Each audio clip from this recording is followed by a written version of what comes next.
Hey, family. Wow. Today, Laurie Dowling is joining us. Laurie has been my friend for so many years. She's also been a shero to me. If you look Laurie up on Wikipedia, what you're going to find out is that not only is she the president of Dowling-Woo Company, but she's the executive director for the National Utilities Diversity Council, fondly called by me NUDC. Laurie grew up in North Carolina, and she grew up basically kind of poor, but the richness of her experience, her interest, and her contribution to the world is just, it's incredible. I can't talk enough about Laurie to encourage you about how good she is, but I know she can through the conversation we're about to have. Get ready, sit back, enjoy. Joining us right now is one of America's most successful female entrepreneurs. Special guest speaker today, the first African-American woman to own a billion-dollar company. Her name is Janice Bryant Howroyd. She's the founder and CEO of Act One is one of the largest staffing companies in the United States. She's now ranked by Forbes as second wealthiest self-made African-American woman in America, behind only Ms. Oprah Winfrey. And she spent almost 40 years helping others find work. Janice, great to have you on the show. wonderful to be Thank here. you so much for joining us. Hey, Laurie. Janice, good morning. Oh my goodness, girl, what a morning it is. You have a beautiful day behind you. Tell me where you are. I'm in Silver Lake in Los Angeles. It's a neighborhood just to the east of Hollywood and to the west of downtown. Quit bragging.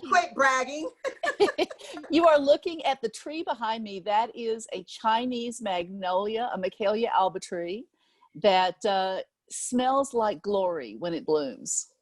Yeah, you know, I grew up in North Carolina, and there was a huge magnolia. Well, I was a kid. It looked huge. I think it probably was. And it was in the center spot between the houses that my family occupied. We took the whole block up, and then the center was our big play yard, work yard, and all kinds of things happened there. And you're right, at special times it could smell so beautiful from that magnolia tree. They are beautiful flowers, I will say that. Well, girl, they aren't half as beautiful as you are. And you know what? I'm not just talking about how physically great you look. And, that's not a compliment so much as, a prayer of gratitude, because so many people are struggling right now in this COVID environment. You look so fresh and beautiful and healthy. But you're not just physically beautiful. You are spiritually so beautiful. How are you keeping yourself together during this season?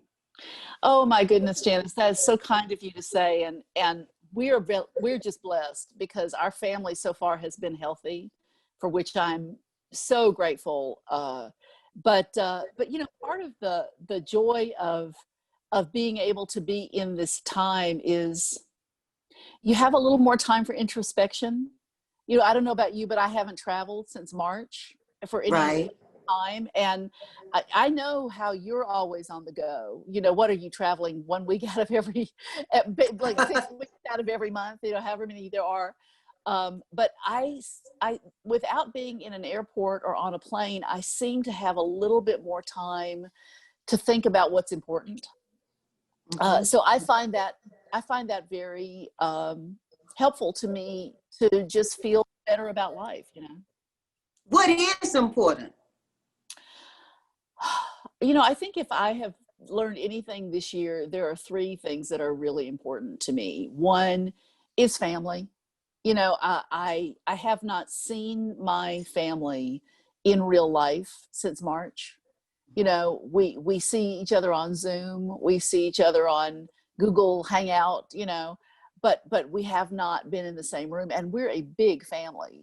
Christmas time, we're like 30 plus, and this, so family is so important to me. I didn't realize, I work in diversity, as you know, and I've been working in this area for quite some time and with nonprofit organizations, but I did not realize how deeply ingrained to me the importance of equality and equity was until I saw it slipping away in our country. And I also didn't realize how important freedom was to me. Freedom of thought, freedom of religion, freedom of practice, freedom to associate, freedom to vote was until I saw that also under siege. And so for me, this has really been a time to hunker down and do a lot of important, what I feel is important work to help address some. I don't know if you feel this way, Janice, but I was just doing my work and having my life. And suddenly I realized that I hadn't been paying enough attention to our government, to systems in our country, to avenues of equity. Even though I have worked in diversity and inclusion for 30 years, I hadn't been doing enough. And suddenly some of these things, the wheels are coming off. And to me, that has been a matter of great disappointment and almost shame that I haven't done enough in those years when I was just doing my work and doing my life. I haven't been as involved as I needed to be. And this year I have been involved in every way that I could be. And I just sort of feel like we took a lot of things for granted here, that all the systems would work and all of the things that were important, the healthcare, all of this stuff that we thought would just function. It's been held together to some extent by, paper clips and rubber bands, and we haven't put enough into them. So to me, I feel like we're going to come out of this time with a lot of work to do. And, almost the same amount of work that our parents' generation had coming out of World War II. And I don't know if you feel that way, but I feel that in my heart very much.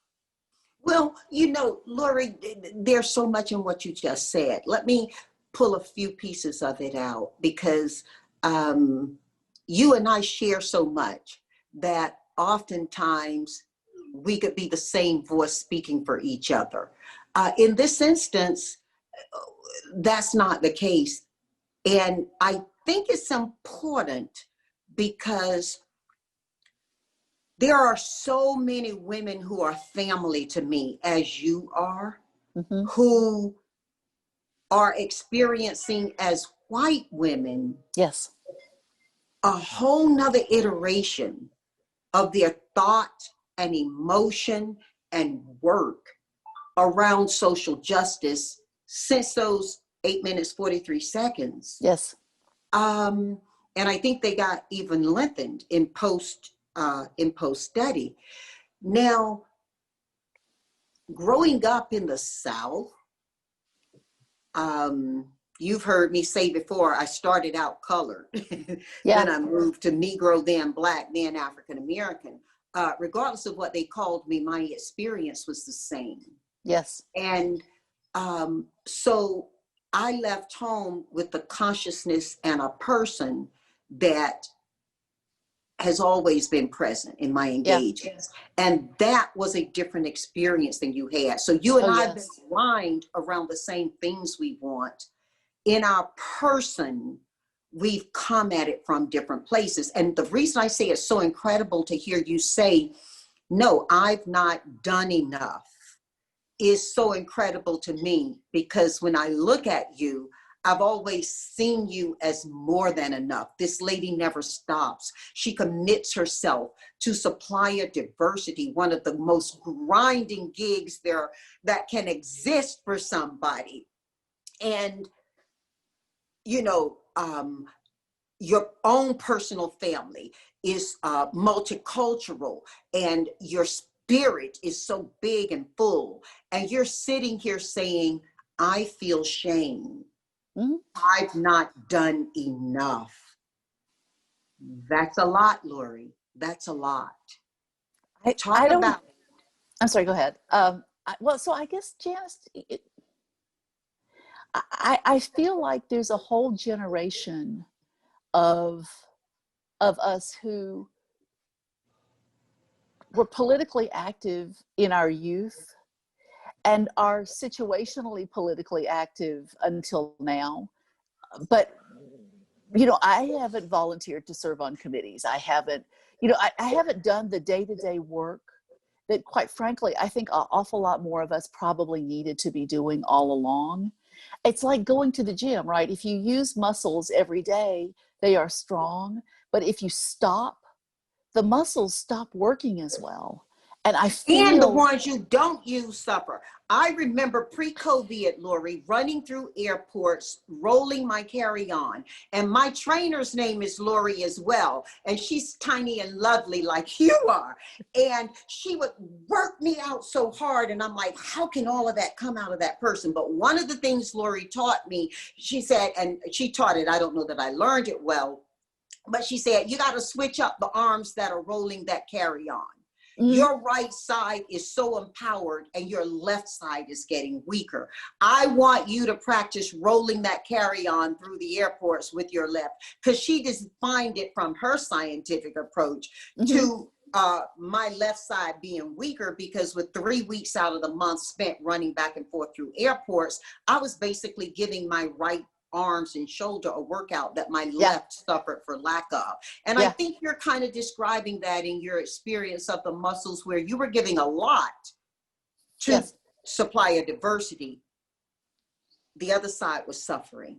Yeah, no, I 100%. I think you're absolutely right. And I love that analogy of switching up. And I don't know about you, Janice, but I feel that the perfect storm, and I say that, you know, I guess in quotes, of these dual emergencies, multiple emergencies, where we have had this terrible pandemic, where we've had this recession that has been built from the pandemic, and then this reckoning around racial justice that, again, we've always known that this was a terrible problem, but I don't think we have accepted it or embraced it. You know, it's like ignoring an illness, you know. Yeah, I think it was, I think we've already known it was there. We've always known it was there. It was hard to look at. And then all of a sudden we couldn't not see it. And the pandemic sent us all home. And so regardless of what we were looking at, we had to actively choose not to see it. And that was what was big and different. Yeah. Well, and I think that, you know, one of the things that I occasionally, we work at NUDC with Gen Zers, you know, people who are in college and just out of college. And one of the things that I've got nieces and nephews who are in that age range. And one of the things that I love so very much about this generation is they are not afraid to say what they believe. And they're not afraid to live what they believe. And I am so thrilled to know that they are there, because I think they are holding us to a standard that we needed to be held to all along. And they live what they believe. And our friends also live what they know, as do all of us.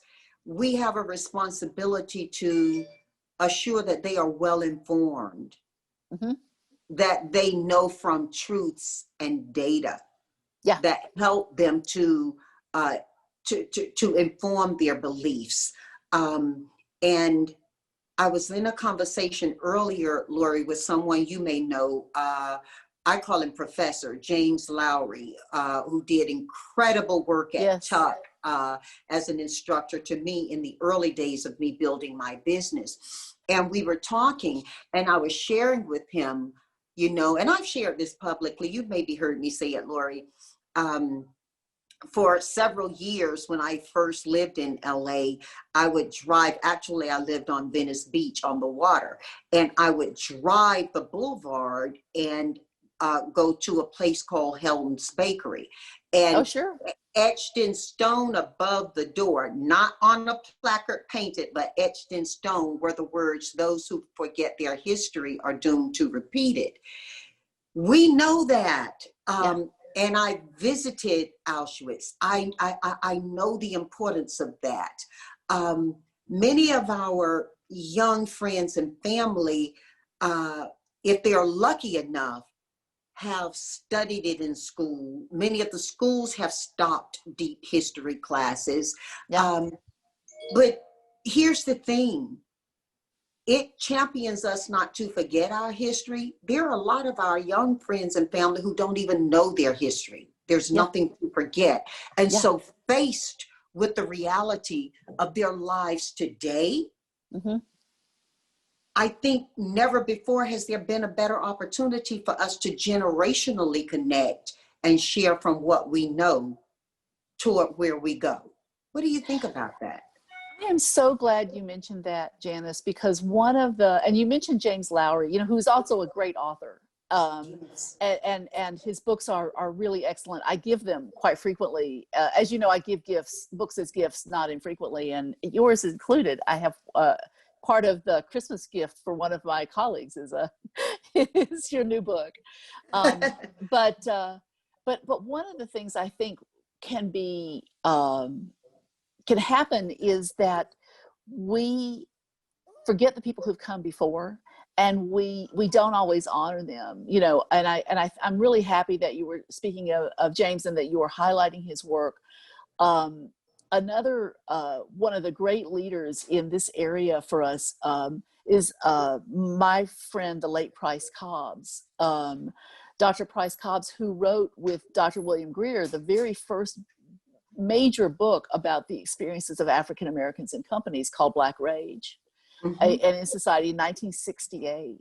And one of the things that I think is incumbent upon all of us is to try to help make sure that the pioneers are listened to. And one of the projects that we're about to embark on for the organization that I know you through, one of the many organizations through which I know you, is the National Utilities Diversity Council. And we're a national nonprofit that conducts research and shares best practices to encourage diversity in utilities and communications. And you don't just encourage it, you create it. Well, that we try, and we do that with leadership of people like you, quite frankly.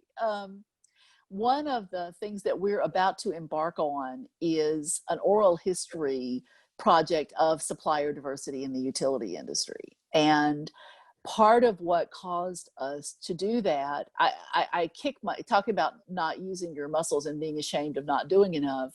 I can't believe that I didn't think about doing this before. Part of what caused us to want to do it was the passing of Gwen Moore, and the realization that one treasure trove of experience around encouraging diversity was lost to us without ever having been interviewed in a deep way. And so that is tragic to me. I mean, we have lots of anecdotes and we've all heard Gwen speak about it, but getting Gwen on camera for a deep interview specifically about her experiences creating General Order 156 to encourage to really create a place where utility companies would measure diversity and report it to the Utility Commission was path-breaking, as you know. And because we didn't interview Gwen, I feel that we must gather all of the other oral histories from all of the other people who've been involved in this nationally and make it available to the coming generations. So, they can learn from that process, and so that means interviewing people like you, interviewing people like Timothy Allen Simon, Harold Williams from Maryland, and others. But when you talk about the history, great Debbie Reed. Yes. Oh my gosh. Yes. A rock star in this area. Michael Peavy, all of these people, Stint Marshall, who may have the best job on the planet now. She's the general manager of the Dallas Mavericks, maybe the best job for a basketball fan ever. I mean, that list goes on and on. Joan Kerr, all of these people. One thing when you bring up Gwen, first, let me just retract to Professor Lowry's book, because, his book could be used as a primer for the country right now, as we're seeking at a federal level to look at how we progress along this line of social justice. He creates a platform of teaching for economic justice. And I think when there's economic justice, there's less of a threat to social justice. But you talked about Gwen Moore. Laurie, did I ever share with you that Gwen Moore is the reason I got certified? No, tell me. Girl, I was at my office. In those days, it was upstairs in a building I bought. I was so proud of buying buildings then. Now we're looking at what's happening with buildings, right? But I got some ideas about that. In any event, I was upstairs in my office, and my sister Sandy was working with me then. And she ran in and said, Gwen Moore wants to see you. And I was like, Gwen Moore, who? And she said, the Gwen Moore. Now, when I grew up, we used to read print media. And the print media that would come to my house oftentimes was Jet and Ebony magazine. Sure. And I'd read about Gwen in Jet magazine. I couldn't believe she was at my office. Let me quickly share with you that in so very few minutes, she made some of the most outstanding changes in my psyche that I've had over a lifetime. First of all, she dressed me up and down. She walked in literally and figuratively with her hands on her hips, you know when. And she said to me, Janice Bryant Howard, I need to talk to you. And I was like, whoa, okay, this isn't a friendly visit. She's not coming to ask me about chairing something or doing something. And she sat down, and in short of 5 minutes, she'd explained to me why I needed to get certified. I thought I was doing very well. We were booking over $10 million a year with a very high profit margin to it. And I didn't need to be interrupted by any of that government and all that stuff. And she explained to me the reality of the landscape for minority businesses and the obligation I had as a child from the South to get certified and lead the path for other businesses who were not positioned to get an opportunity such as I was. Wow, all these years later, I think about that one moment in my life when this lady, you're right. Anyway, you're one of those kind of people. You get people that way, Laurie. Right back at you. I don't know. They used to say, when the student is ready, the teacher will come. And my guess is when she walked in your door, that was the moment when you needed to hear that. And I kind of felt like those folks who, oh Lord, don't call me now. I know you're gonna want me to do your work, but let me still have fun right now. You know, I felt kind of like that when Gwen walked in. I know what you're saying is right, but girl, I'm profitable. I'm enjoying my life. I've forgiven myself a little bit for being Black. You know, I do all this stuff. And she was like, But you've seen so much that has been impactfully changed that it almost makes you thirsty for what you know can change. As I listened to you earlier around feeling shame. You said, I feel ashamed. Talk about that. Well, you know, I think it's interesting, Janice. I'm also from North Carolina, as you know, from Charlotte, though, you know, which was the big city. When I was growing up, Queen City. Woohoo! When I was growing up, Charlotte had 250,000 people. I mean, imagine how tiny that is compared to what it is now. You know, the last time I was in Charlotte, I got lost 4 times. I couldn't find anything. But you know, coming up in the 60s and 70s, you know, I was very fortunate. I never knew we didn't have any money because, you know, like when you're a kid, you don't always know, you know, your parents don't tell you that you're not, you know, well off. I thought we were rich, girl. Yeah, we had, you know, we ate, you know, and you in those days, sort of like what I see in my neighborhood now, you know, the kids in my neighborhood play in the street all the time, you know, which is adorable. and they're almost all the same age. There's like a dozen of them, and they're all between, the ages of like 9 and 6, and they play, which is handy, right? How clever of their parents to all have children at the same time. Right. But we used to play together in the street, and it was a very sort of insular life, and I think part of that was because we didn't travel much, we didn't, our lives were small in a lot of ways. And then I went to the University of North Carolina at Chapel Hill. And around that time, I don't know if I ever told you this, both of my parents died when I was in my teens, and I was an only child. And so by the time I was 18, I was basically living on my own.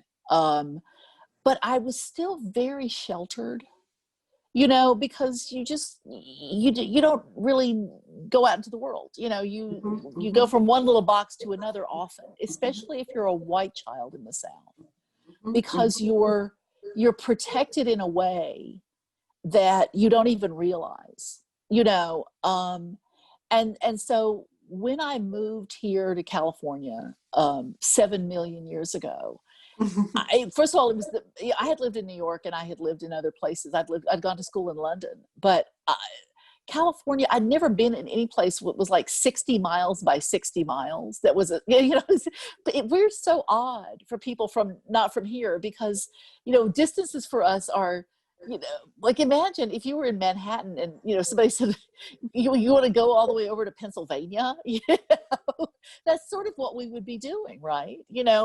On a daily basis, not infrequently. And so moving to a place like California was a revelation to me. I had never lived anywhere where, you had to get in your car and drive for an hour and a half to get to any, like that people would drive an hour and a half to go to work. I had no idea. But also, I had never lived anywhere where there was such astonishing diversity. When I moved here, we had 104 languages spoken in the Los Angeles Unified School District, and it was revelatory to me in a lot of wonderful ways. It also was an opportunity for me to start working in different areas of practice. Yeah, I came up in the theater. I was trained as a theater actress and then a theater manager. And I was only not an actress once I figured out all the people who were better than me weren't getting work. And I thought that was really important. But I lived my life in the arts in the early days. And it was only when I took a job with the Los Angeles Festival, which was in 1993, focusing on the arts of Africa and the Middle East as a direct outcome and response to the civil unrest after the beating of Rodney King, that I really got to spend a lot of time working directly with an astonishing variety of communities of color. And I got to get over some of I became more aware of of the bubble I had been living in, that I thought I didn't even have, right? I thought I would, not infrequently, we envision ourselves as other than we really are. We don't see the plastic box that we're, operating in, because we think we're much more evolved than that. And, to me, it wasn't until I got to work with Peter Sellers and the Los Angeles Festival and people like Marla Gibbs and just astonishing artists and others in this area, Luis Alfaro and others, that I realized that I had a lot of work to do personally, and that there was a way that I could be helpful, and so that has been a very interesting life experience for me. And I'm grateful for every, bit of it. I don't know if I've also told you, I think you probably know, I'm also disabled. And so that has been an interesting life experience for me. I was advocating for the Americans with Disabilities Act, never imagining that I would need it. and so that sort of, that intersection, people like to talk about intersectionality, but the intersection of moving from not realizing the privilege that you have to having it taken away in some instances, and then realizing that even if a tiny bit of your privilege is removed, you still have so much that you need to give to others. I'm trying to think of a way. It's like when you pass the microphone. You know, we don't need to have the microphone all the time. And you know, there's that saying, I don't know if you've ever heard it, diversity is being invited to the party, inclusion is being asked to dance. Mm-hmm. I hate that saying so much I can hardly speak about it. Because you know what? That is still assuming that someone is giving you some power. Mm-hmm. And to be honest with you, if I'm going to be invited to the party, I want to be on the darn planning committee. Mm-hmm. Right? You know, I until and unless we get power that is shared among all of us and not bestowed by someone else to us, we don't really have equality or equity. We have something else. And I don't even know the word for it. I'm sure smarter people than I would come up with it. But so I feel that that's the work we have to do. And that's where, you know, that's where the muscles that we're not using as a society are. I think we have to think about how power is allocated and how it is shared, because bestowing it is colonial. It's like it's patriarchal. It's like, I don't know, I can't think of any other words for it. It's not appropriate. We have to share it. And so how do we create a society? And maybe America is the place where we could do it. Maybe the United States is the place where this could happen. We create a society where we share power. And that's not taking away from one as much as it is sharing among. And so we have to rethink that concept. And I look at one of my nieces is on the transition team, actually. I'm so proud of her. I can hardly speak. And we have an international family here. So you're talking about the transition team for Biden-Harris in the U.S.? Yes, I am. Thank you for reminding me. And I look at her and I look at her daughter, who is now 17 and is the most politically active young woman that I have ever met in my life. And I think maybe this group, these people who are, you know, Gen Xers, millennials, and Gen Zers can help us as a nation. And then maybe as a global society, move beyond one power structure to a different one. Because we can't talk of freedom unless we're all willing to share power together. Because anything else is not freedom. Laurie, when you went to school, did you have a civics class? Did you learn government through a civics class? In high school, not so much. I went to a pretty poor high school in Charlotte, and in fact, in North Carolina, you will know this. You could almost always judge a high school by whether it has a good football team. You know, I think in the entirety of the time that I was in 3 years, this is how long ago it was. High school was 3 years. We won one football game. So we were not the kind of high school that won football games. I don't know. Look, I don't know if that test is going to stand up that long, because from my own hometown, our high school has put a lot of professional ball players out there. And I mean, it's like we churn. Sure. But did you only have the one high school? I get your point, though. But you only had the one high school then, right? Well, when I was going to school, we had the black school on one side of Panola Street and the white school far on the other side.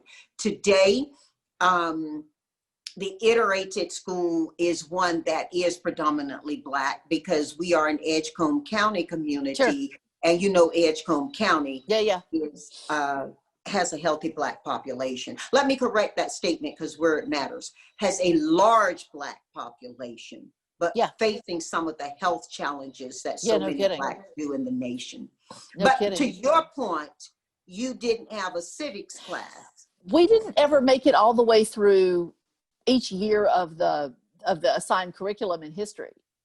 You know, I mean, like we would ever get, I don't know if this ever happened to you, but like by the time May or June or whenever it was happened, there would still be like, I don't think we ever even got past the beginning of the 20th century, right? You know, it's like, and then other things happened, right? We're like the last day of school, we're like, oh, we didn't get past, 1890, whoops. So no, but I did have a civics class at the University of North Carolina. There was a professor named Dr. Gerald Unks, who was this he was so popular. He was this incredibly sort of radical for the South guy who felt very strongly about teaching educational equity. And so I was fortunate enough to one year have a number that got me into Dr. Unks's class where we did do some civics work, which was fascinating to me. But I never got it in high school, not a bit of it. Well, I had a lot of folks tell me on trips back home, this is years after I graduated high school, that they learned most of what they knew about how the government worked and how bills are made from Sesame Street. There you go. And Schoolhouse Rock. Absolutely. How a bill becomes a law. You know the song, right? Uh-huh. And we can sit here and we can laugh, but the whole point of that is that if you quest for a freedom that prescribes equity and power, then you also quest for a better educated society Yes. around how government works so that they can understand how government improves. Yes. Yeah. My first job I'm taking it that you believe in government. You think, I think it would be hard for me to be in the marital relationship that I'm in without believing in government. Right. My husband, of course, was the first Asian American city council member for the city of Los Angeles, serving 8 years and ran for mayor. Thank you for your endorsement of him back in the day. So yeah, I'm a big believer in government, and plus my parents grew up in the Depression. I was a very late baby, and so my parents got married in 1939, and so they were Roosevelt Democrats. They were FDR Democrats. My mother was part of a broken home. She was, it's interesting, Janice, she was there was a rash of things that happened during the Depression. Sometimes if you couldn't afford to care for your kids, you had to send them to an orphanage. I don't know if that's something that you have ever heard of, but my grandmother had to send my mom to an orphanage for a certain number of years because she could not afford to care for her. And so my mother was very clear with me that without Franklin Delano Roosevelt, she would be dead. As a child, the programs of the New Deal saved my mother's life. And so I grew up believing in government as the part of the solution to help people go to the next place in their lives, and luckily for me, Franklin Roosevelt did exist. And so my mother did stay alive. And then ultimately I got to come, so I'm a big Franklin Roosevelt fan in a lot of ways myself, just from, personal, I don't know, selfishness, I suppose. But so yeah, I believe in government. I believe that government can help solve major problems. I think it can be the place that brings us together. You and I remember John Kennedy as president. I mean, it's my first memory of my mother cry. Only time I ever saw my mother cry was when John Kennedy was assassinated. I was tiny, and I was astonished that my mother was crying. And then, so I can remember those moments, of presidents who brought this country together, of the feeling that we were all a group on a shared mission.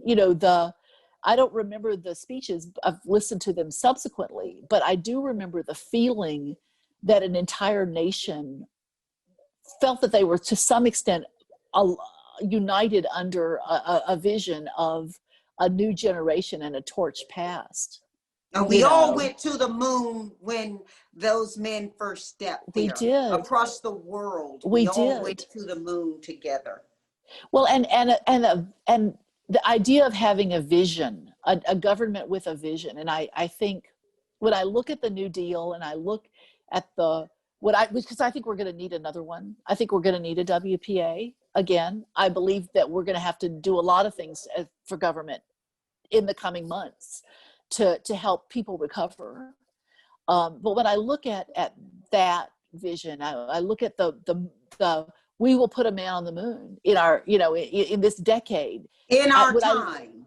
When I look at the vision that Barack Obama, evinced for, in his running for the first term and in the things that he said, I think that government can be a powerful, I think it can be a safe haven for people who need help.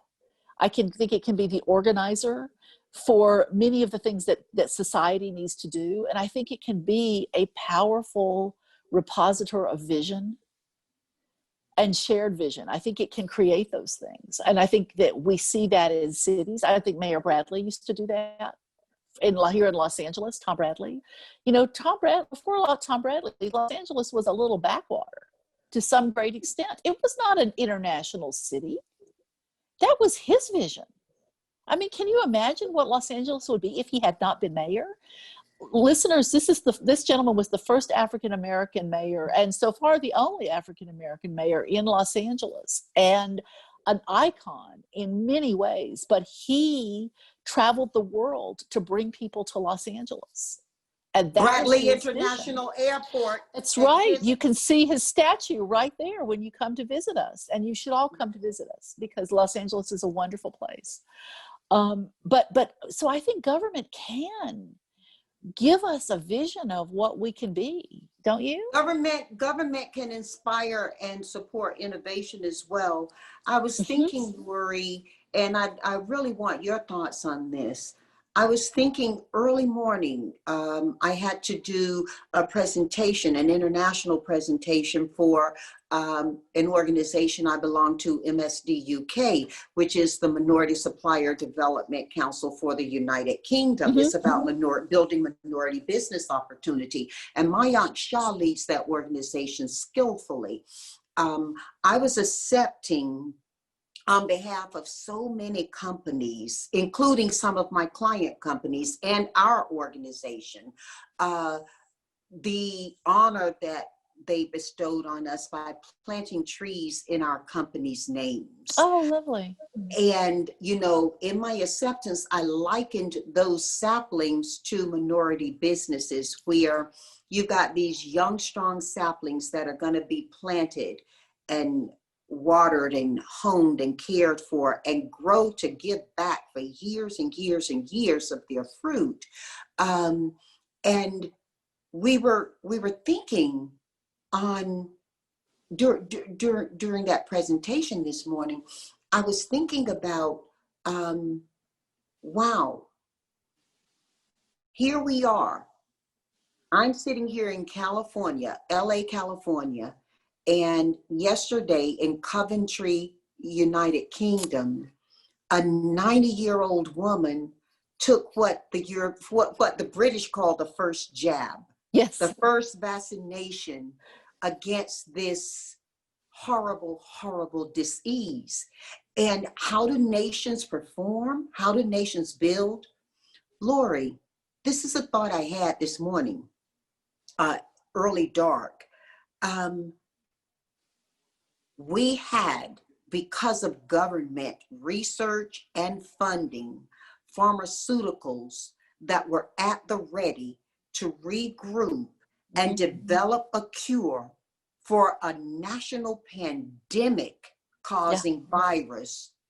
They developed that cure. We're crossing our fingers, it's working.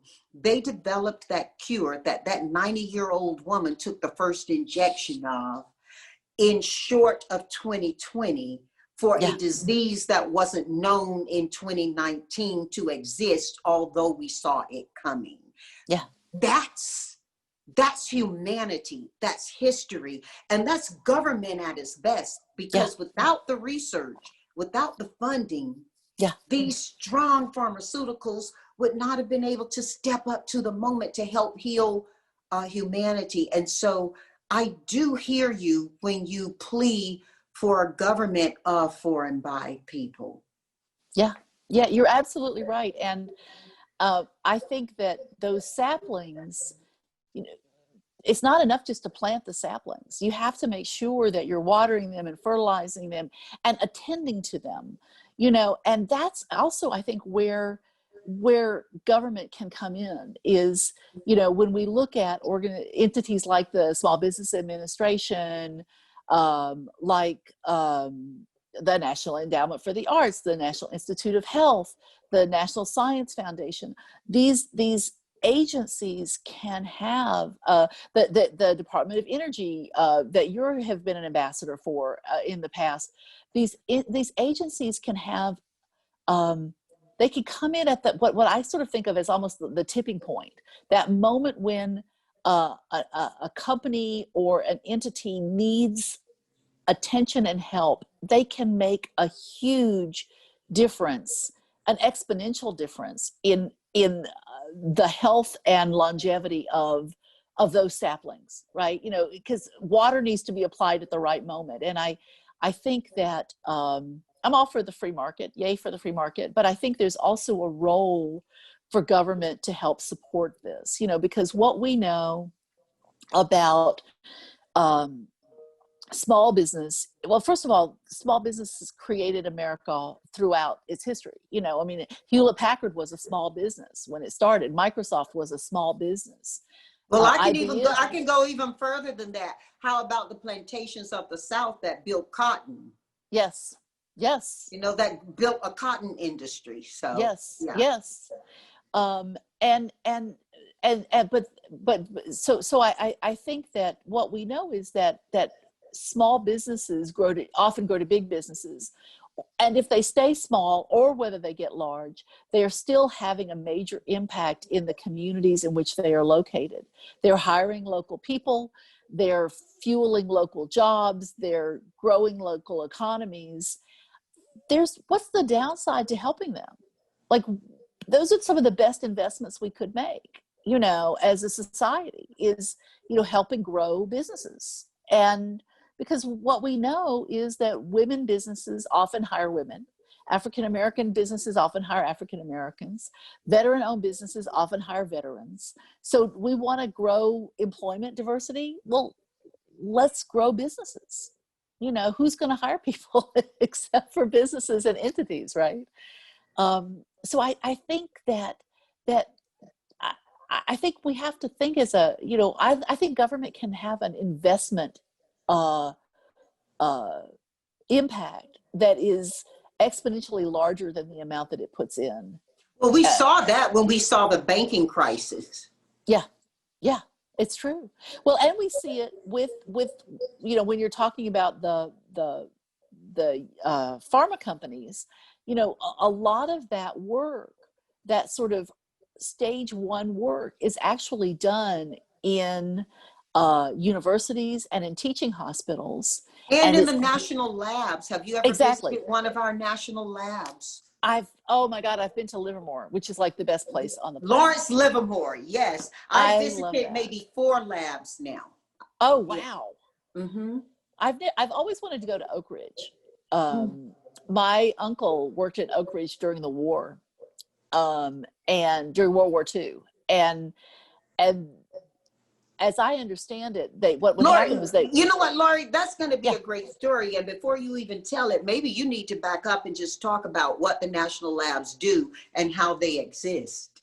Oh, thank you, Janice. You're absolutely right. And because, you know, it's interesting. I'm pretty sure, and I don't know the history of the national labs as deeply as I want, but I'm pretty sure that they really started leading up to World War II and during World War II. That's when the U.S. started making investments in sort of, well, at the time it was military technology, but in science technology that was meant to be deep and permanent. And so it was the original STEM effort: science, technology, engineering, and math. You're absolutely right. And they started, I'm pretty sure that they started with 3 of them, right? They started with Oak Ridge, they started with Los Alamos, and then they started with one well, actually 4, because one would have been in Chicago. And and I've been to the one in Chicago. One of the most outstanding things that exist around them, I'm sure you will agree, is that regardless of what's going on politically in the world, these are scientists, these are research people who are all working from all over the world, and they are non-political. Well, and it's I have been as a visitor to the lab at Livermore, Lawrence Livermore. I used to live in Santa Fe, so I was very physically close to the Los Alamos lab, and so I would interact with people from Los Alamos. And you're right, it is all about the shared science vision and science language, and it's kind of a hoot to watch them, because they, speaking as a non-science person, they speak a language that I don't really understand, but I really love watching them speak about it. And there's an enthusiasm. And think about it. I mean, Tesla came out of a lab. 3M picked up the accident when they were looking for how to develop a glue for airplanes, and it ended up being sticky notes. Just incredible, crazy stories that come out of these labs, as well as incredible healing opportunities. As you spoke about, some of the stage 1, stuff happens in these labs. You were going to tell us about your uncle with the relationship to it. Oh, I was just going to say that, my mother's brother worked at Oak Ridge. He was in the Army, and he was one of thousands and thousands and thousands of soldiers who were at the Oak Ridge plant during the World War II. And that was a secret Army base. And so what I understand from what my mom told me when she was living was that they would write postcards to their families, but they wouldn't, of course, be allowed to say anything about where they were.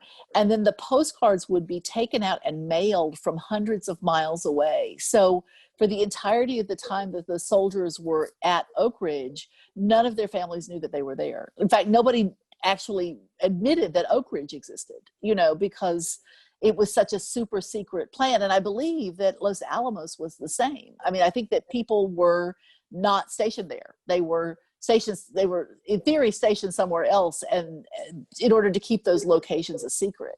Can you imagine trying to do that today? I don't know if it would be possible with satellite technology. If the world could find bin Laden, I think we could find a lab. Exactly. But when you think about this little girl growing up in Charlotte, North Carolina, and now you're living in California, in many ways, it's a quick journey because you're a young chick like me, but so much has happened in your lifetime, not just how you're informed, but basically how you live. I mean, you didn't grow up with a cell phone, neither did really. I. No, how you live. We seek, you and I, in a lot of the work we do, to create better opportunities and to right circumstances. What would you on your, I'm a fan of the T graph, right?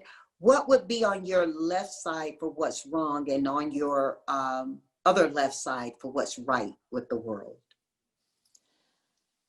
I'm going to start with what's right with the world. Respecting where you are, Laurie. Yeah. I'm going to say start about what's right with the world. And I think when I look at the last 30 years of my life, and I think about what the power structure in business, in society, in the arts where I came from looked like, it was monolithic in the extreme. And I look now, and not only is it not monolithic, we have a state that has made it a law that every corporate board must have not only women, but people of color on them. We've got the NASDAQ saying that is going to be a requirement for being listed on the exchange. Did you see me on Times Square, Laurie? I was on Times Square with the NASDAQ. I'm working with the incredible mentorship program they have going on. Oh my goodness. No, How I awesome didn't. is that, Laurie? That is so fabulous. But please continue your Yeah. thought. So I think that is a really wonderful thing. I think we have come a very long way in a relatively short amount of time. I mean, when you think about, it's been about 30 years that some of this change has been taking place. If you sort of look at the U.S. Corporate structure before that, that's that's hundreds of years when there wasn't that much changing. So, and I also think, in terms of good, that we've got leaders, especially leaders of color and women leaders who are and disabled leaders and LGBTQ leaders who are willing to stand up and say, this is what we expect, in a way that I can't even imagine, 100 years. So it's been 100 years that women have had the vote this year in the United States, a little bit longer in the UK. But 100 years since the 19th Amendment was ratified. Can you imagine Alice Paul or Lucy Burns or Ida Wells seeing that it would take 100 years to get to here? In one way, they would think, oh my God, that's too long a time. In another, if they looked at the amount of time, the 20 years that we've gone from 0 to 60, they would say, look how quickly it moved. Maybe they wouldn't. Maybe they'd just say it's too long. They were. What matters to people happens. Yes. Well, exactly. That was the underneath of the Black Lives Matters movement. What matters to people happens. Well, and I think it's also the critical mass of people who are willing to speak publicly about what matters to them, and that is a bravery. That's the only time things change, is when people are willing to speak publicly about what matters. Mm-hmm. And those are the courageous people. And so I think what's good about right this moment in the world and in the United States, we have courageous people who are speaking. And we also have, as irritating as it can be to have social media has made it possible for you to speak with people around the world in a way that you would never have been able to do before. I can read a tweet from Greta Thunberg today about what she's doing on climate change. Can you imagine 20 years ago, I wouldn't have ever been able to hear from her unless a major news organization covered her. So there's a disintermediation of some of the traditional forms of communication that has made it possible for us to be connected. The downside is that it also causes us to, share conspiracy theories and, yell at each other and look at cat memes. Or some say even have the illness of disconnection. Yes, and then yell at each other, which is, not optimum. But so I think when I think about what's good, I think there are leaders of intent and energy and integrity that we see today that I think are heartening and wonderful. And I think also,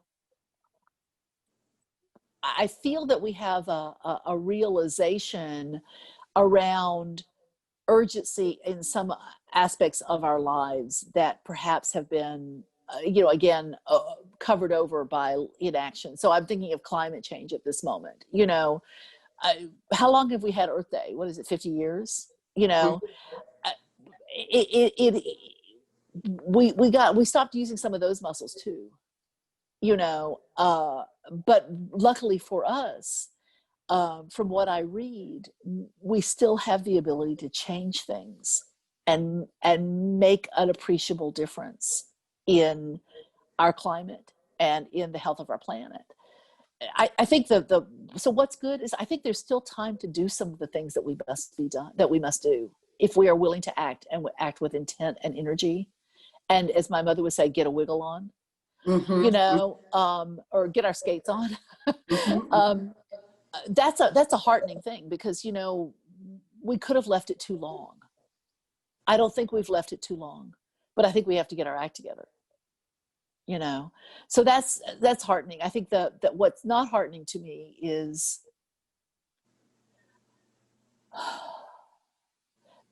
I worry about this. I worry about science denying science. You know, I think that's unhealthy. And I think that goes back to the same thing that you were talking about civics. You know, I'm not sure we're getting enough science in school either, you know. I also worry about selfishness. And that may come from national messaging. That may come from media images. I don't know. But I look at the number of people who can pass by on the street when there's someone living out rough, as our friends in the UK would say, sleeping rough, living without a home. Mm-hmm. I look at the people who can turn away from the image of George Floyd or the facts about the murder of Breonna Taylor, and who can turn away from that. That to me is selfishness, among other things. You know, it is selfish not to care about the plight of someone else. At least that's how I mean, that's what my mama would say. That's just plain selfish. You know, it's also cruel, it's mean, it's, you know, it's all this other stuff, but it's also ultimately, it's selfish not to care about the plight of the people who are sharing the planet with us. And I don't know how we got there completely.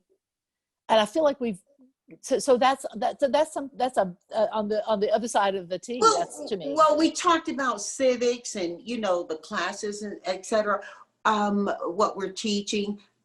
Let's go back in history though. When you say it's selfish and we don't know how we got there, if you journey back in history, even pre-Roman, does it inform you on how we got where we are now? Well, it's probably also human nature to care the most about the people in your closest circle. So yeah. And you know, when we look at, you know, sort of global history and certainly American history, you know, there have always been these places in our history. I'm thinking of the Gilded Age, you know, when you had so many people who were hungry, and then you had J.P. Morgan and Jay Gould and you know, what was it, Astor and people like that who were, and the sun never set on the English Empire. Exactly. And so, you know, maybe you're right. Maybe it's only been I don't know. Maybe it's only been in the last 100 years when we've had some national messaging around, you know, sort of civically caring for one another. Maybe here's the thing though, Laurie. Maybe it's iteratively occurred as our science has allowed us to follow it, sometimes guide it. Because think about this. You talked earlier about social media, and you can find out what somebody's doing simply by you know, having that index finger work. Well, I remember opening the idea that nations have historically been built, because we are tribes, right? People are tribal. Nations have historically been built pretty much based on geographical landmarks, right? And we contain ourselves within physical walls that we can build, whether you're talking about building one in the US or whether you're visiting those built by the Romans in the UK and or China. And now with technology, people are redefining their tribes.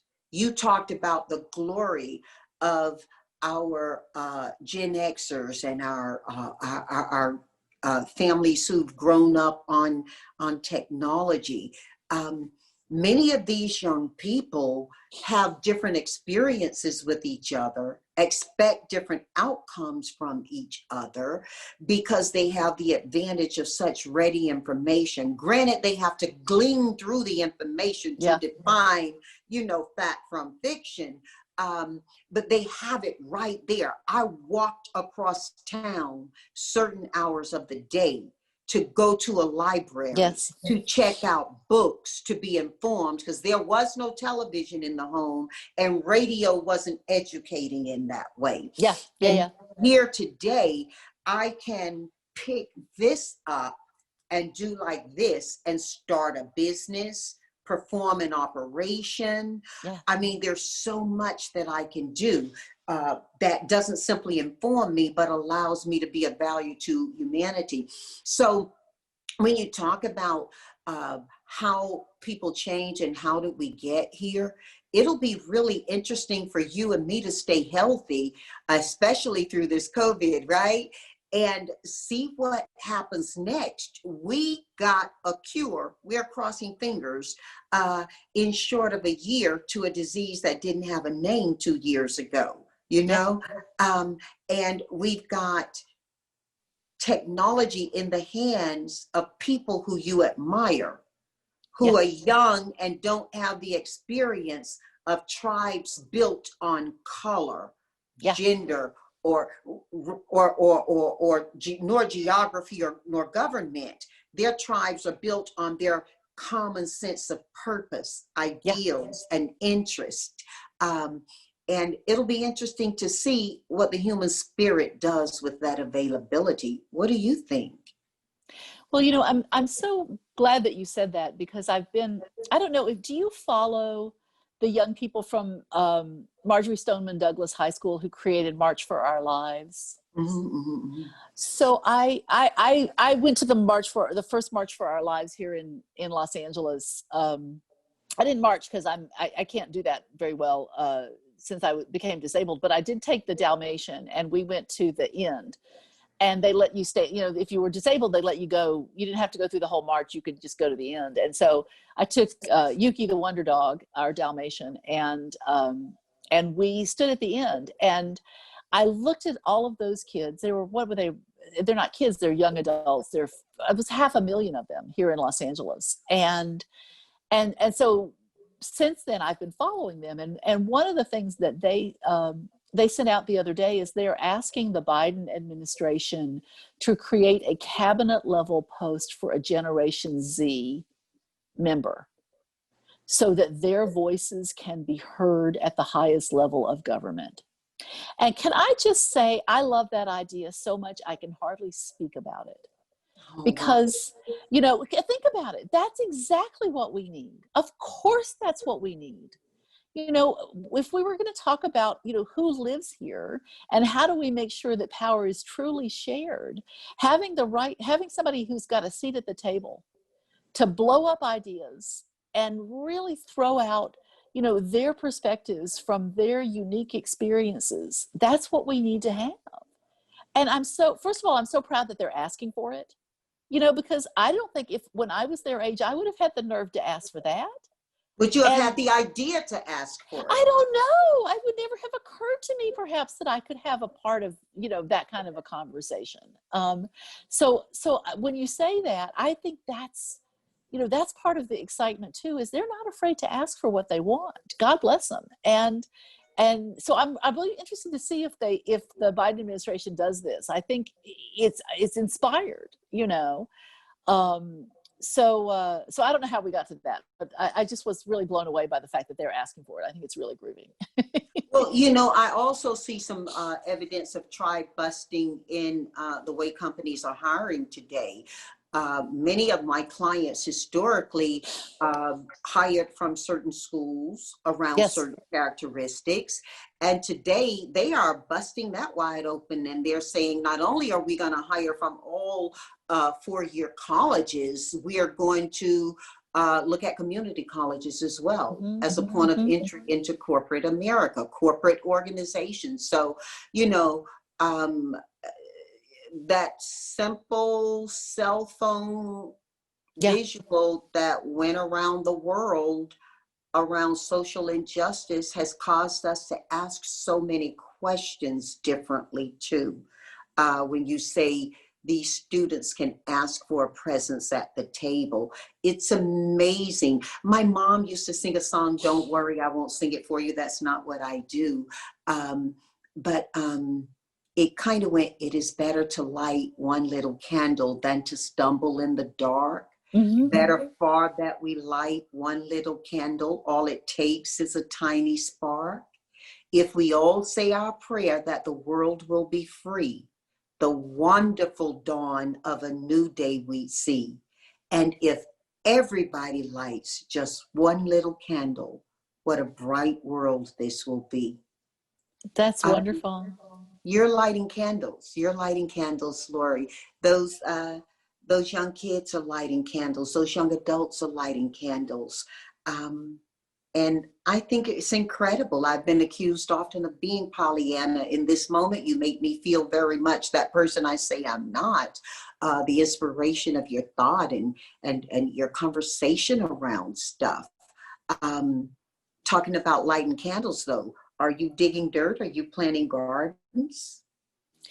You know, we live on a hill, so we are not digging dirt in the literal sense. Our garden is pretty well dug, but in another sense, yes. And I'll tell you, but before we leave from this topic, there's one other thing I want to put on the good side and the bad side of my little T chart, and it's two sides of the same coin. You mentioned four-year colleges and companies getting more creative or more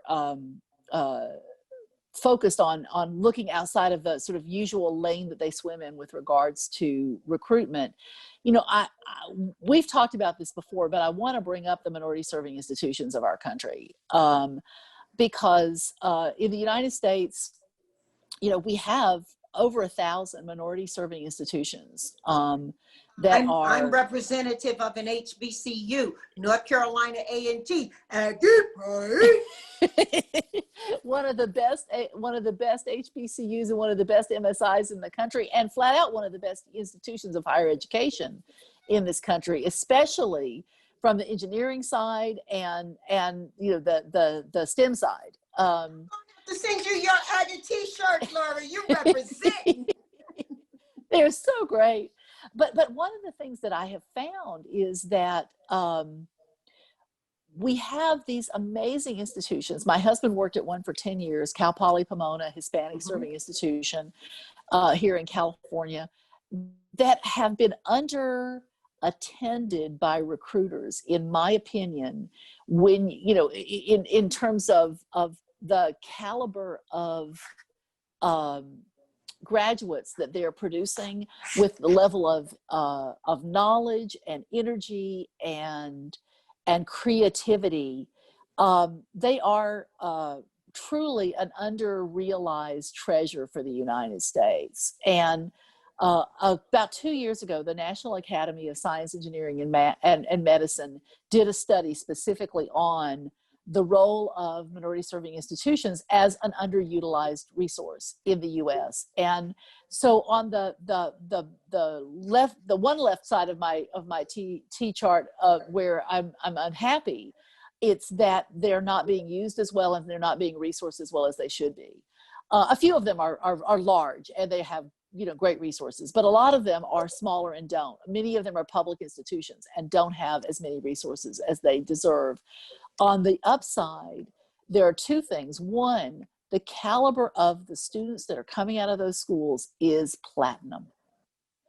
Brilliant young people and great knowledge, great energy, ready to work, and often tremendous ability to multitask as well, because they often are working while going to school. So that gives them a leg up on how to be a good employee. The other upside is, as you say, now companies are starting to realize it. So if I could wave a magic wand, every company in the US would look at the MSIs in their area and they would make a commitment to recruiting there. For the National Utilities Diversity Council, we created, in order to help that move along, we actually created a guide to minority serving institutions that allows companies to go on our free toolkit, and type in look for the major field of study that you're looking for, the state, the kind of institution, and you can search and it will tell you how to recruit there, because we want to make it easy. But that to me is, and as you mentioned, they are MSIs are community colleges, they are career and technical institutions, as well as four-year degree granting schools. They're tribal colleges, they're women's colleges, they're historically Black colleges and universities, they're Asian serving institutions, and they're Hispanic serving institutions, and they are the best research source in Cal our State country. San Bernardino. Yes, Cal State Fullerton, Cal State Los Angeles, you bet. New Mexico State, Alcorn State, Jackson State. These are Meredith College. Your incoming Smith VP College. is from an HBCU, Howard University. Well, and her husband's from a Hispanic serving institution, Cal State Northridge. Yeah, that second family's got the MSIs locked in, man. Yeah. So I would just say that, if there was something that we can do as a country to move that forward, I in my other life, I'm on the board of an organization. And that does not belong to political lines. No. That is totally nonpartisan. It's nonpartisan, and it's again, what are the areas that if we're going to invest as a society that are going to yield the greatest returns? They are in creation of helping to create small businesses and educating our populace.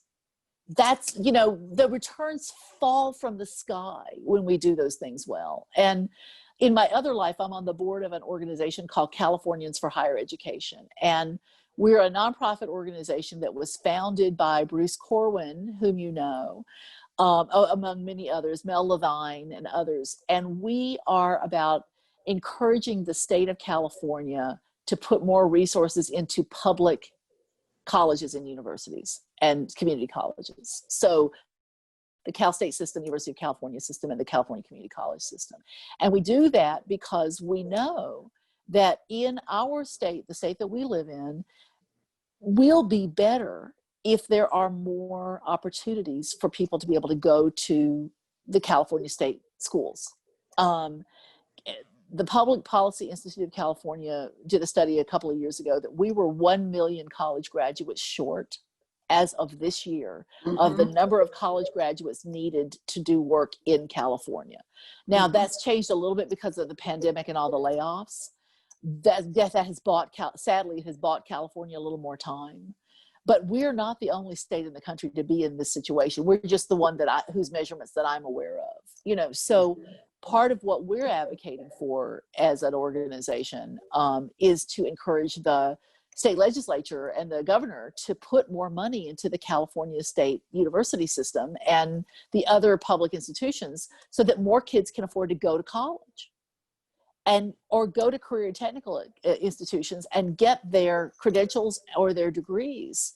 Yeah, because one of the things I learned about the community colleges is that typically the vast majority of its graduates stay in the local area, refueling the tax base, creating local jobs, and becoming tradespeople, which is one of the most honorable forms of entrepreneurship or independent contracting you can have.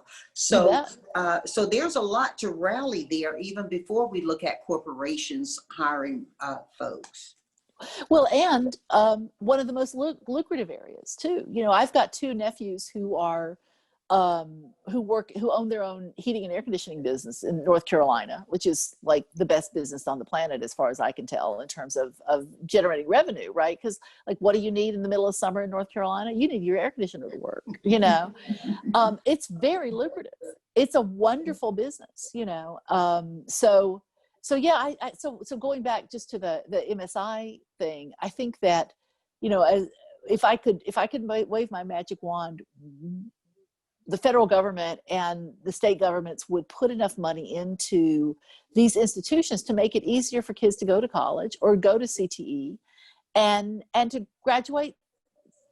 The economic reward is almost incalculable, as you say, every young person who goes to college or goes to technical education and completes and gets a job is lifting their whole community every single time they do it. Where's the downside? It's like, and so I just want to commend you for all the work that you have done on the President's Council on HBCUs in that way, because again, we know that a lot of the young people who go to college in a state stay in that state. Because they love it. Like, so a lot of the kids who come to California to go to college, they stay in California, whether they're from California or not, because they get hooked on, they get hooked on surfing, or they get hooked on the weather, or they get hooked on the redwoods. But those schools, the schools that these public institutions of higher education, make a big difference. So anyway, that would be the other thing I'd put on my T chart is our MSIs. Oh, that's lovely. That's lovely. Hey, look, Laurie, we got to do 4 for 4, right? So yes, here we go. Okay. First 4, you're having dinner. COVID is not the issue. Who do you invite to dinner and why? From any period of time, living or not right now? Oh, well, I think mine would have to be a theater dinner, and I would invite William Shakespeare, though I suspect his table manners were not good. I think his communication would be sparkling. I would invite Lorraine Hansberry. Is that why? Because of his conversation? Why, yes. Okay. And just to get these people in the room, I would invite Lorraine Hansberry, who wrote A Raisin in the Sun and was the first African-American woman playwright to be on Broadway. I would invite my late friend. She was lovely to look at as well. Oh my God, she was such a dish. I would invite my late friend, August Wilson, yes, who is one of the great writers in the history of the world. And I would invite Tony Kushner. I can hardly wait to America. tell Trish that you put August Wilson on your list for dinner. She'll want to come. She'll ask me to expand it to 5. Janice, there's going to be an August Wilson stamp. In January, it will be coming out. January the 28th, there will be a stamp of August. Won't that be the most wonderful thing? Oh my goodness. I haven't sent a letter in years. I wish it were coming in time to send Christmas cards. Not to worry, we'll send them anyway, just to say it's Christmas in January. So audience watching, it's really important for you to know that there is a brand new production of an August Wilson play. It's a movie available to you. It's called Ma Rainey's Black Bottom. It was the first play that August had done on Broadway. It wasn't the first play he wrote, but it was the first play he had success with. And it's starring Viola Davis and the amazing late Chadwick Boseman. And it is, you must not miss it. It's a brilliant piece of work. Now, Laurie, did you get a sneak peek, or are we gonna kind of arrange to watch together virtually and we can share exclamations? Oh, that would be the funnest. Let's do that. That would be the funnest. Okay, I'll go ahead and go traditional with popcorn. And maybe I'll have tea, and I won't ask you what you're munching on. I'll get to see it. There you go. Well, in honor of Ma Rainey, you'd have to have a Coca-Cola because that's a key part of the play. Now I can't drink it, right? You can just hold it up. Okay. So that would be my 4. That would be one of my 4. That would be that. And what would be exciting about that, Janice, would be to have 4. For many years, I worked as Lloyd Richards' assistant at the O'Neill Theater Center with the National Playwrights Conference, where we actually brought together all of these great playwrights to talk about their work. And I still read scripts for them right now. I'm right in the middle of reading scripts. I've got 5 more to do before the end of the week. But so having people like that, great playwrights in the same room, they're listening to them talk about their work and just to ideate together is really incredible. So that would be one of my 4s. What's my other criterion? You got that, girl. You told why and you got your 4. So now here's your second. Okay. We're going 2 for 4 now. What books do you recommend to our family listening right now, and why? Oh my goodness. 4 of them. Okay. So we talked about it before, but I would recommend reading Black Rage. I reread it. I was going to do an NUDC book report on it. I reread it about 3 years ago, and I hadn't read it in a decade. And it was written in 1968 by And how did Price that read Cobbs. feel different for you, Laura? Oh, my sweet God. Matilda. It was, well, it's interesting. Price was still living then, and I sent him a note.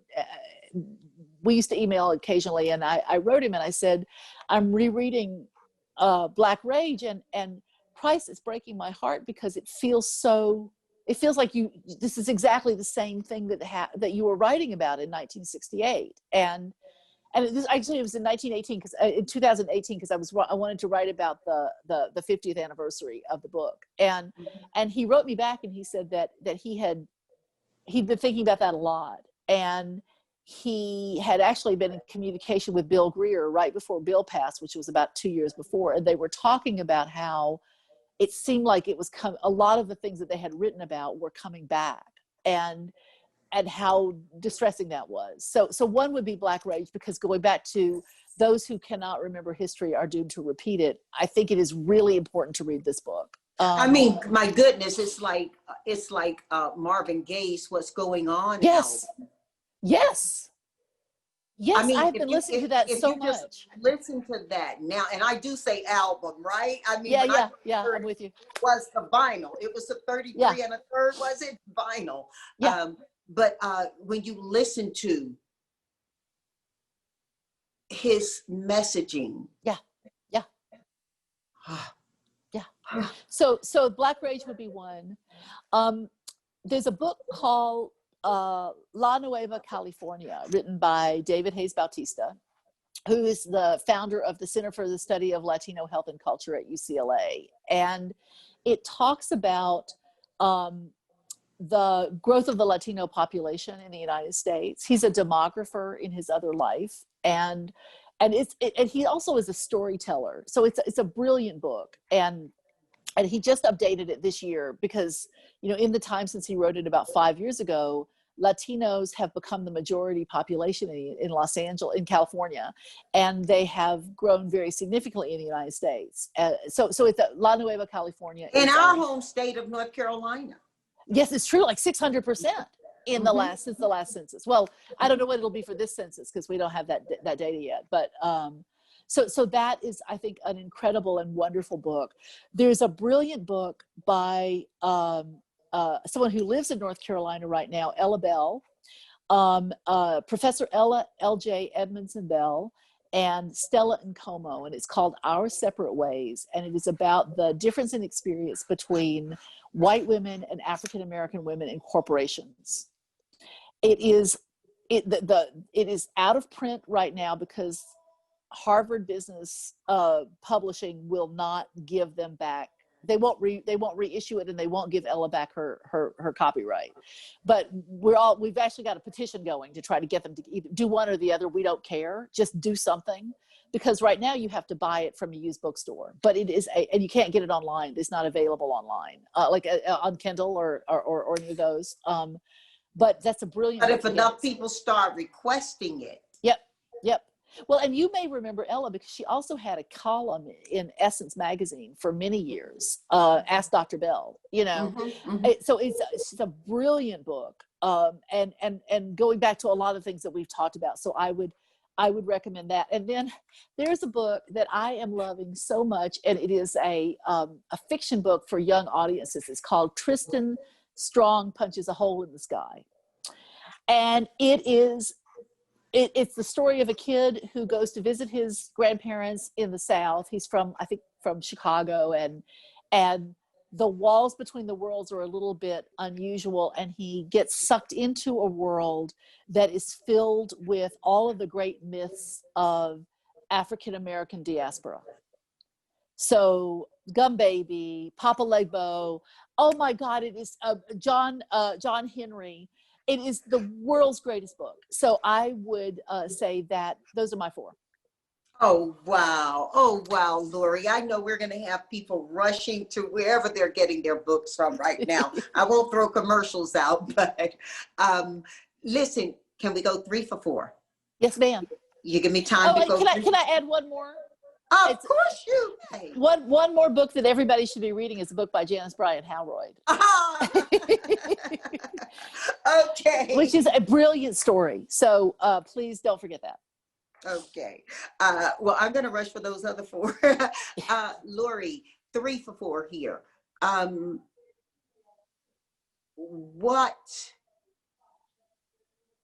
Actually, no, we're going 4 for 4 now. We did 3. Okay. 4 for 4. What are the 4 pieces of advice you wish to give to our family listening right now that were given to you, and why?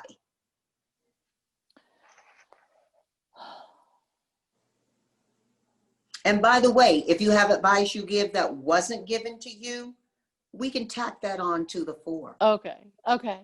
Well, I think the thing that my mother used to say many times was that you can catch more flies with honey than with vinegar. I've heard that thought as well. It was expressed a little bit differently. You catch more flies with sugar than something else that I ain't gonna say right now. Well, okay, yes. And I have found over the decades that is actually pretty handy, because very often my first response to something that is that I'm told would have been vinegar if I didn't think it through. Oh, that's so Southern of us. Yes, ma'am. So that's one. My father was a salesman, and he used to take me with him when I was little. So that was a hoot. It's sort of like Paper Moon, except not, and like, it's not like he took me to those kind of places, but he took me around. And I think he used to say to me, everybody that I meet is a friend I just haven't met yet. And so that is something that has served me well over the years, is to try to find a way to make sure that I can connect with everyone. It's going to be harder. We are, I think, more polarized as people than we used to be. And we are entrenched in many ways. We have to work with other people who aren't like us and don't even believe what we believe to accomplish things. And so that everybody that I meet is a friend I haven't met yet. I guess I try to work with that whenever I possibly can. I'm not always successful at it, sadly, but that's on me. I had a boss, my first boss, when I worked in New York at the Juilliard School, used to talk about management by walking around. And we would have followed this man off a cliff gladly, because he made sure to go to all of us and listen. And so I would say, the idea of, that management by walking around comes from Bill Packard, of course, the founder of Hewlett Packard. And it's, really about making sure that you are careful with how you manage your hierarchy. And, if you don't know what everybody's doing, and if you're not talking to the people in your company, as you say, you do this so brilliantly, what's happening with your colleagues. And so I would say, so the whole idea of management by walking around, I think is something that is really truly important. And I'm grateful that my former boss, Ted Old, taught me to do that. And then I'd say that the last thing that I the last piece of advice I actually learned from my colleague Priya Nixon at NUDC. Priya is great. She lives in Napa Valley, which is a wonderful place, and it gives her a whole new appreciation for like the caliber of cheap wine. Like, she will not have, she doesn't do the $2 Chuck thing anymore, because at every party in Napa Valley, even if it's a potluck, even if it's like the city, wine tasting, the caliber of the wine is pretty off the charts. So she is now, a discerning you gotta ask wine. Priya for me. You gotta ask Priya for me which non-alcoholic wine is the best for me to get. I will ask her, and She she may will say none, but then again, she may well. have an answer. I'm sure that there are some people up there who are making it, so I'm sure she Mhm. can do some outsourcing research for us. But one of the things that Priya has taught me is the importance of making sure that at every time you talk to somebody, the first thing that you do is check in on how they are. Yes.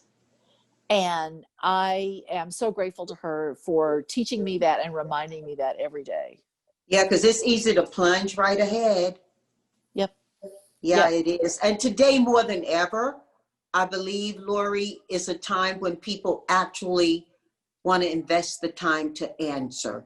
You know, Yes. when I first came to LA, like you, 70 million years ago, I would have people say, hello, how are you? And I'd be about to answer and they keep walking. And it was just a greeting. It wasn't really an Yeah. invitation to learn. And growing up in Tarboro, North Carolina, when people said, hello, how you doing, baby? They were waiting for an answer. And Yeah, if yeah. you didn't answer, they wondered what was wrong with you, you know? Yeah. And Yeah. so it was a cultural change, not shift, for me to understand that how are you was a greeting. It wasn't a question. Yeah. I think today it's becoming a question again. How are you? Yeah, it is. And I think it's also about taking the time. I've got one more. Investing the time, investing the time. Yes, yes. Mhm. I've got one more piece of advice that I'd like to just mention that I didn't make 4, but it would be 5. And that was a piece of advice that you probably also heard from a lady named B. Fitzpatrick, who founded American Women's Economic Development Corporation. And I remember her talking to women. Where I used to work there, and audience, Janice was the star graduate of AWED by miles. There are many brilliant women, but you win the prize. But B would always go around the room and she would ask women why they wanted to start their own businesses. And often some of the answers will be, I want to start my own business because I want to make my community better. And she would stop them and say, no, you want to start your own business to make money. Women too often forget to claim that they are allowed to make money. Earn money. They make money, they go to jail. Earn money. There you go, earn money. And so I just remember, B's insistence that, because often women will, men too, but women will subjugate what we want and deserve to service. And B's point was, what you want and deserve, you should claim, and you can also do service. Mm-hmm.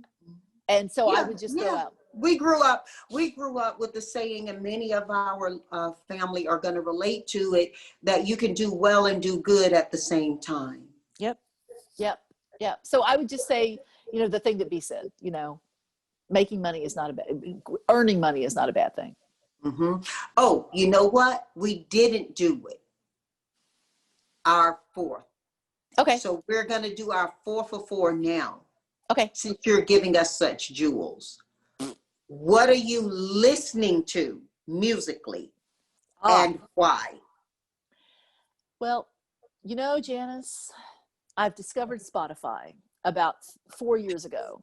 And I started using Spotify because I wanted, this is not even true. One of the friends of the National Utilities Diversity Council turned me on to Spotify so that we could make a playlist for our conference.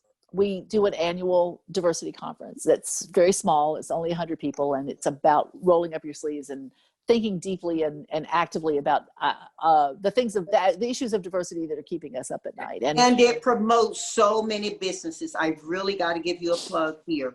It was at one such conference that an incredible female leader of a major utility stood up. And when she was asked how they achieved their numbers, she said, we achieve our numbers the same way we achieve our success.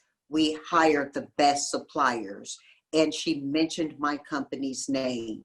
And right after that session, I had several representatives from companies rush up to my team and me, and we gained 4 contracts from that. Oh, marvelous. Oh, I'm so Yeah. glad to hear that. Yeah, the That's power of word of wonderful. mouth, the power of word of mouth. Well, Yeah. I'm gonna call him out. The person so anyway, we created. I thought it would be fun to get people ready for coming to. I think at this point it was Philadelphia. Was to create a playlist of music about Philadelphia, right? So and my collaborator on this, or at least the reality check for it, is Maryland Public Service Commission Commissioner Obie Linton. Is a former DJ in his youth. And so he has very kindly listened to all of the playlists that we've done and made sure that we weren't missing anything. So anyway, I got turned on to Spotify. So now I make lists based on things that I'm feeling. And so I did one for the 100th anniversary of the women's right to vote. So I did a women's playlist. I did one on the pain and joy of the pandemic, with music that was written about plagues or during plagues, or written as a way of coming out of a horrible historic event. And so I'm really into Spotify right now, and I make playlists. I made one on diverse women business owners. Like, so Here's that playlist. I'll send it to you. It's all diverse women who are composers or actually composers and performers. And so anyway, right now I just did one for the holidays. So I'm really into listening. I was just listening to Mahalia Jackson sing "Oh How a Rose, Lo How a Rose Are Blooming." Yeah. This morning. Just marvelous. So anyway, so I'm listening to a lot of holiday music, but I'm also listening to, there are a couple of artists that I didn't know that I have discovered recently through this whole Spotify adventure. One is a rapper called Madam Gandhi. She's about 18, maybe she's 19 now, and she is an Indian American rapper. Heard about her. I heard about her. She's fabulous. Oh my God, she's so great. Oh, I'll go listen. I did hear about her, Laurie. And then there's a woman named Shay Diamond who self-produced her first album. She's a trans woman who is writing some really interesting stuff. I'm listening to that. I have been listening to Mariah Carey a little bit.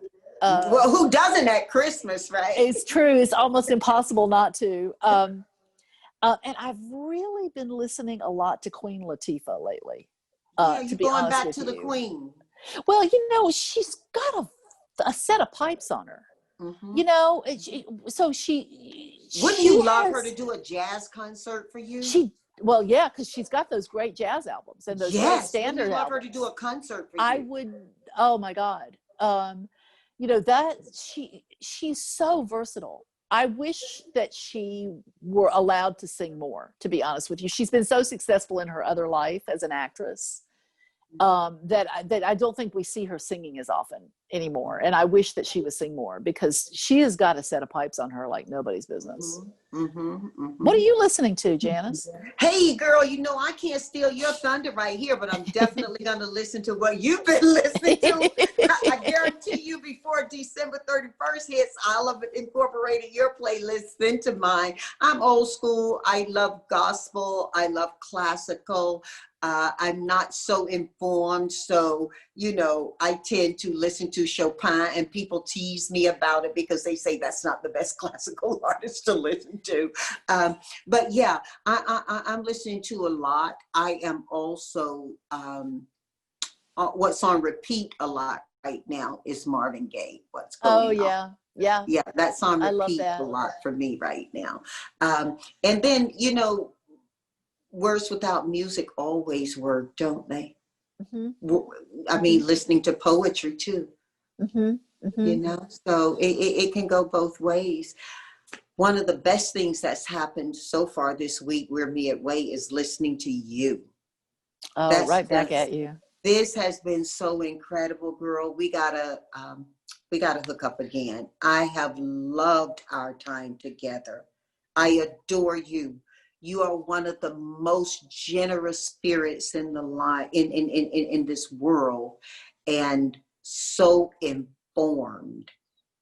When you share, I know I'm listening from someone who has experienced, has studied, and has given. So you started our conversation today sharing the shame of not doing more. I have to close it with sharing gratitude for all you continue to do. I love you, Laurie. I love you. I'm right back at you. And now you may want to cut this, but I'm going to say it anyway. Not everyone who achieves success makes sure that the door opens after they pass through it. And Janice Halroyd, you do more for more than anyone I know. No kidding. Wow. Well, thank you, boo. Right back at you. Let's schedule our movie watching together, okay? Hey, okay. All right. Bye, honey. Love you.